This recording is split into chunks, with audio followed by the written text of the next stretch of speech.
क्या दोस्तों आपकी भी पेंसिल शार्प करते टाइम इस तरह से टूट जाती है? तो आज के इस वीडियो में मैं आपको पेंसिल शार्प करने की इजी टेक्निक बताने वाला हूँ। इस टेक्निक की हेल्प से आप अपनी पेंसिल को कुछ इस तरह से शार्प कर सकते हो और आपकी पेंसिल की लेड भी नहीं टूटेगी। देखिए, कोई भी पेंसिल को शार्प करने के लिए आपको पेपर कटर और जो पेंसिल आप शार्प करना चाहते हो उस पेंसिल को ले सकते हो। तो दोस्तों मैं आपको सॉफ्ट चारकोल पेंसिल शार्प करके दिखाऊंगा, क्योंकि सबसे ज्यादा सॉफ्ट चारकोल पेंसिल की लेड ही टूटती है। और दोस्तों इस टेक्निक की हेल्प से आप किसी भी पेंसिल को इजीली शार्प कर सकते हो। पेंसिल शार्प करने के लिए आपको क्या करना है, देखिए पेंसिल को कुछ इस तरह से होल्ड करना है और जो पेपर कटर है उसे कुछ इस तरह से बाहर निकाल लेना है। इससे ज्यादा आपको इसे बाहर नहीं निकालना है, वरना ये आपके हाथ में लग सकता है। ठीक है, अब आपको क्या करना है, पेपर कटर को इस तरह से होल्ड करना है और इस अंगूठे की हेल्प से इस पेपर कटर को इस तरह से आगे की तरफ पुश करना है।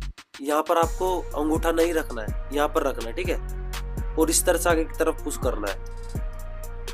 और इस तरह से पेंसिल शार्प करते टाइम आपको क्या करना है, पेंसिल को इस तरह से मूव भी करना है, इस तरह से। ठीक है, शार्प करना है देन मूव करना है, शार्प करना है देन मूव करना है। ठीक है, यही प्रोसेस आपको अप्लाई करना है इसे शार्प करने के लिए। और आपको बहुत ही ध्यान से और बहुत ही धीरे धीरे इसे शार्प करना है। आप मेरे साथ भी इसे शार्प कर सकते हो। अब देखिए, जैसे मैंने इतनी शार्प कर लिया है और जो इस लेड के पास की वुडन है ना, इसे मैं बहुत ही ध्यान से प्यार के साथ हटाऊंगा, जिससे कि ये जो पॉइंट है ना, जिससे कि लेड है, ये टूटे ना। अगर मैं इसमें जल्दबाजी करूंगा ना तो ये टूट जाएगी। अब देखिए, मैंने इस पेंसिल को इस तरह से शार्प कर लिया है। अब जो इसका पॉइंट है, इसे बनाने के लिए क्या करना है, या तो आप सैंड पेपर का यूज कर सकते हो और इस सैंड पेपर पर इसे इस तरह से घिसकर से पॉइंटेड बना सकते हो।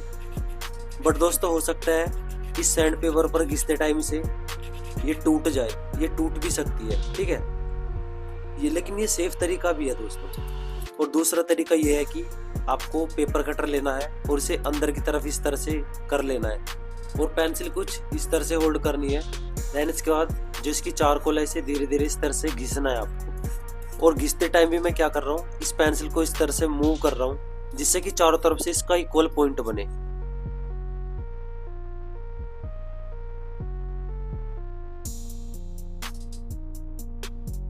और इसे शार्प करते टाइम एक बात का ध्यान रखना, आपको जल्दबाजी बिल्कुल भी नहीं करनी है। अगर जल्दबाजी करोगे तो आपके हाथ में चोट लग सकती है। तो इसलिए आपको बहुत ही ध्यान से और पेशेंस के साथ इसे शार्प करना है।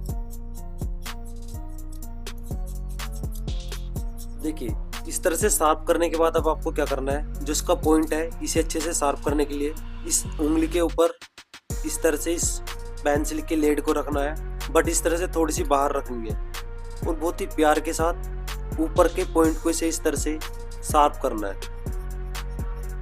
ठीक है, कुछ इस तरह से देखिए।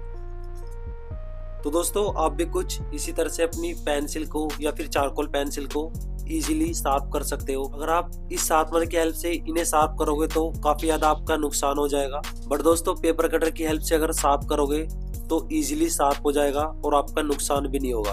और जो पेंसिल शार्प करने का आर्टिस्टिक तरीका है ना, वो यही है। इसी तरह से आर्टिस्ट भी शार्प करते हैं। तो आपको भी इसी तरह से पेंसिल को शार्प करना है, बट आपको ध्यान रखना है कि आपके हाथ में पेपर कटर ना लगे। तो दोस्तों इस वीडियो में इतना ही। साथ में चैनल पर नए हैं तो चैनल सब्सक्राइब कर दीजिए और नोटिफिकेशन बेल को दबा दीजिए, जिससे कि आने वाले नोटिफिकेशन आपको टाइम टू टाइम मिलते रहे। Thanks for watching this video. और दोस्तों अगर आपने जीरो टू हीरो सीरीज नहीं देखी है तो आप इस सीरीज को देख सकते हो। इस सीरीज का लिंक नीचे डिस्क्रिप्शन में मिलेगा, आप वहां से जाकर देख सकते हो।